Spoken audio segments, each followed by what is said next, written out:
हाँ, तो आज हमारे साथ अभिभाषक संघ किशन गगनवाल के अध्यक्ष नरेंद्र जी मौजूद है। तो आप बताइए नरेंद्र जी, क्या महत्व है लोक अदालत का और क्यों आयोजित की जाती है, और लोक अदालत से जो कोर्ट में जो मुकदमे चल रहे हैं उनके ऊपर क्या फर्क पड़ता है, क्या दर्शकों को आप बताइए। सबसे पहले तो मैं मेरे साथी अधिवक्ता मुकेश जी का बहुत ही आभार अभिनंदन करना चाहता हूँ। हिंदुस्तान के अंदर जो न्यायिक प्रक्रिया है वो बहुत जटिल है। कोर्टों में मुकदमे बहुत ज़्यादा बढ़े हुए हैं, किसी भी स्टेट में देख लो आप। तो कोर्ट की ये मंशा रहती है कि भाई पक्षकारों के जो हंस रहे हैं ना, शायद मेरे ख्याल से यूट्यूब पे उनकी सीट पहुंचेगी उनकी मेरे ख्याल से। पक्षकारों के मध्य जो सिविल मैटर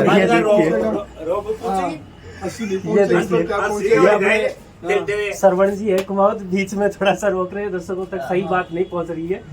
कुछ दर्शकों तक आज पहुंचाने का प्रयास कर रहे हैं कि लोक अदालत के बारे में वो भी अवेयर हो, उन्हें लोक अदालत की सारी जानकारी उपलब्ध हो कि क्या होता है ये पर्व, क्यों आयोजित किया जाता है कोर्टों में, दीपावली की तरह क्यों मनाया जाता है लोक अदालत। तो अध्यक्ष महोदय से निवेदन है कि आगे और बढ़े आप। लोक अदालत यही है कि जो कोर्टों के अंदर मुकदमों का जो बाहर है उसको कम करना। ये एक जटिल प्रक्रिया है कोर्टों की, आप भी जानते हो। पक्षकार आते हैं, परेशान होते हैं। इस दरमियान क्या है कि कोर्टों में प्रक्रिया सतत भी चलती रहे, कोर्टों में पक्षकारों के काम भी हो। तो इसी संदर्भ में पक्षकारों का एक तो खर्चा भी बचे, उनका समय बचे, कोर्टों में जो बर्डन है वो भी प्रक्रिया उसका भी घटे। तो इसमें क्या है कि जो यहाँ लोक अदालत के द्वारा जो भी फैसले हो गए ना, वो सद्भावना पूर्वक आपसी सामंजस्य से, प्रेम भाव से यहाँ फैसले निपटाए जाते हैं। बेसिकली ये कहा जाता है कि जब कोई व्यक्ति कोर्ट में आता है तो उस पे ऊपर सबसे पहले उसके जेब होता है उस पे भार पड़ता है। तो क्या लोक अदालत से उसके जेब पे कुछ फर्क पड़ता है? फर्क पड़ेगा। इसमें क्या फर्क पड़ता है? जब दोनों पक्षकारों के मध्य आपसी सहमति हो जाएगा, राजीनामा हो जाएगा, तो वो बेवजह उनको कोर्ट में आना नहीं पड़ेगा। तो क्या वकील अपनी फीस छोड़ देंगे मुकदमों में? क्या फीस कम होगी? क्या आप किसी पार्टी का राजीनामा करवाते हैं तो अपनी फीस छोड़ देते हैं? फीस तो क्या राजीनामा हो, चाहे वो मेरिट पे डिसाइड हो, फीस तो फीस तो बराबर वकील लेता है। फिर क्या फायदा हुआ? फिर पक्षकारों को क्या फायदा हुआ लोक अदालत से? पक्षकारों को क्या फायदा मिला लोक अदालत? क्या फायदा मिला?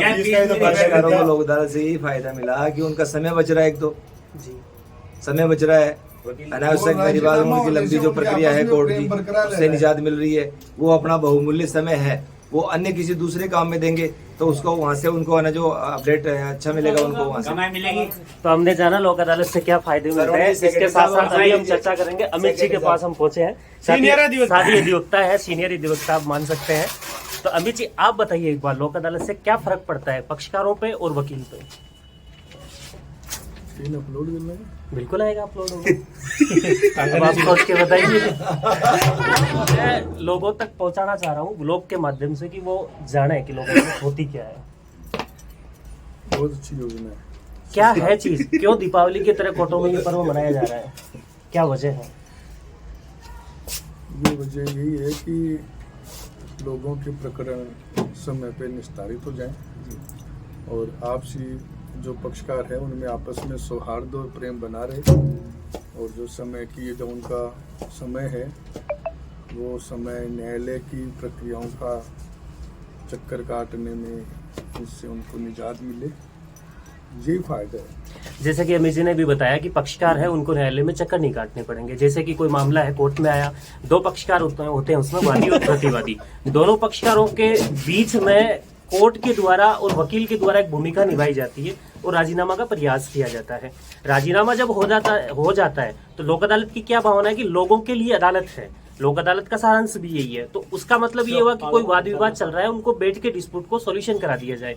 हालांकि वकील की फीस तो वकील ले लेंगे, लेकिन जब कोर्ट में आप 5-4 साल चक्कर काटोगे तो वो उन चीजों से आपको निजात मिलेगी। मैं आपको थोड़ा सा इंटरप्ट करना चाहूंगा। वकील की फीस कि इसमें फायदा ये करना चाहिए कि जैसे हम लोक अदालत कितनी पैरवी कर रहे हैं, तो हमें भी अपनी फीस छोड़ देनी चाहिए ताकि पक्षकार को कुछ तो फायदा मिले। अपन फीस की बात कर रहे हैं, फीस पे दिमाग मत लगाएं। लोगों के जो जन कल्याणकारी, अपनी इसकी जो मूल उद्देश्य है जन कल्याणकारी, उस उद्देश्य की ओर बढ़ने के लिए हमें फीस की ओर बिल्कुल भी ध्यान नहीं देना चाहिए। और ग्राहक और किसी भी पक्षकार को इसलिए परेशान ना हो कि साहब अभी मेरे पास वकील साहब को देने के लिए फीस नहीं है तो मैं नहीं कर सकता। फीस की चिंता ना करते हुए प्रकरण का त्वरित निस्तारण के लिए उसको लोक अदालत में तुरंत उसको रेफर करवाया जाना चाहिए। जैसे कि एक अच्छी बात बताई अमित जी ने कि फीस के संबंध में वकील ज्यादा वो नहीं करे, डिस्प्यूट नहीं करे, लोक अदालत का अगर कोई मैटर है तो इसी दिशा में। मेरे ख्याल से मैंने जब वकीलों के बीच में देखा है, क्योंकि मैं एडवोकेट हूँ, तो मैंने देखा है कई बार कि ऐसा इश्यू कभी नहीं आता है। वकील कुछ चाहते हैं अगर बैठ के सॉल्यूशन होता है तो उसको करवा दिया जाता है। और जिनानी ये चीजें हैं कि देखो जनरली वकील का पेट फीस से भरता है, क्योंकि वकील के भी पीछे परिवार होता है, तो थोड़ी बहुत तो वो लेते ही हैं, क्योंकि उनको किसी प्रकार की कोई सैलरी वगैरह कहीं से उपलब्ध नहीं होती है। तो लोक अदालत का प्रमुख उद्देश्य होता है लोगों की अदालत है और आपसी सुलह के साथ कोई भी मुकदमा चल रहा है, आपसी सुलह से दोनों पक्षकारों को समझाइश से उसका समाधान करा दिया जाता है। और लोक अदालत में अगर कोई राजीनामा हो जाता है, डिग्री हो जाता है, तो आप ध्यान रखें कभी भी उस मामले की अपील नहीं होती है। सबसे महत्वपूर्ण बात ये होता है, और इसीलिए कोर्ट इस मामले को, लोक अदालत को दीपावली की तरह मनाता है, क्योंकि कोर्ट अमूमन हर लोक अदालत में, हर एक कोर्ट के अंदर हम देखने को मिलता है हमें कि 200-250 मुकदमों को हर एक कोर्ट अपने अपने स्तर पर देखते हैं, तो राजीनामों से समझाइश से बिठा देता है उनको, उसमें लोक अदालत में डिग्री हो जाती है। तो पक्षकार हंसते हंसते, जो कोर्ट में रोते रोते आते थे, हंसते हंसते अपने घर जाते हैं और बिल्कुल बिंदास हो जाते हैं। अपने जो भी उनका डिस्प्यूट चल रहा होता है वो क्लियर हो जाता है। तो हमारे साथ साथियों देखता हो कि बीच में श्रवण जी भी उपलब्ध हैं, जो हमारी बार के सेक्रेटरी हैं। श्रवण जी से जानना चाहूंगा कि लोक अदालत के बारे में आप भी अपनी राय रखें। लोक अदालत एक अच्छी न्याय प्रणाली में अच्छी व्यवस्था है, जिसमें आपसी है ना जो पक्षकारों के मध्य सुलह वार्ता होकर और वो न्यायालय से बाहर राजीनामा करके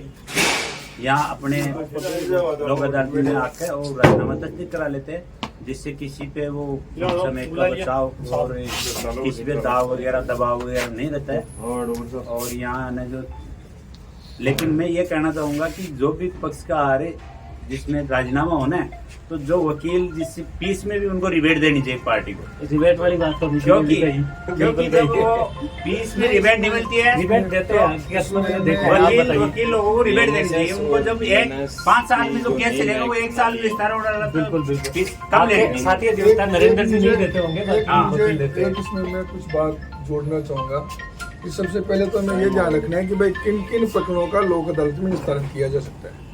आप अपने चैनल के माध्यम से अगर कोई बात पहुंचा रहे हैं तो अपने जो व्यूवर्स हैं उन तक पूरी बात ये पहुंचे कि कौन से प्रकरणों का लोक अदालत में निस्तारण किया जा सकता है। तो आप बताइए। तो इसमें जो पीटी ऑफेंसेज हैं, जो कंपाउंडेबल ऑफेंस हैं, जो कोर्ट की परमिशन से विड्रॉ किए जा सकते हैं, उनके संबंध में जो 138 के संबंध में है, जो सिविल के संशोधन संबंध में।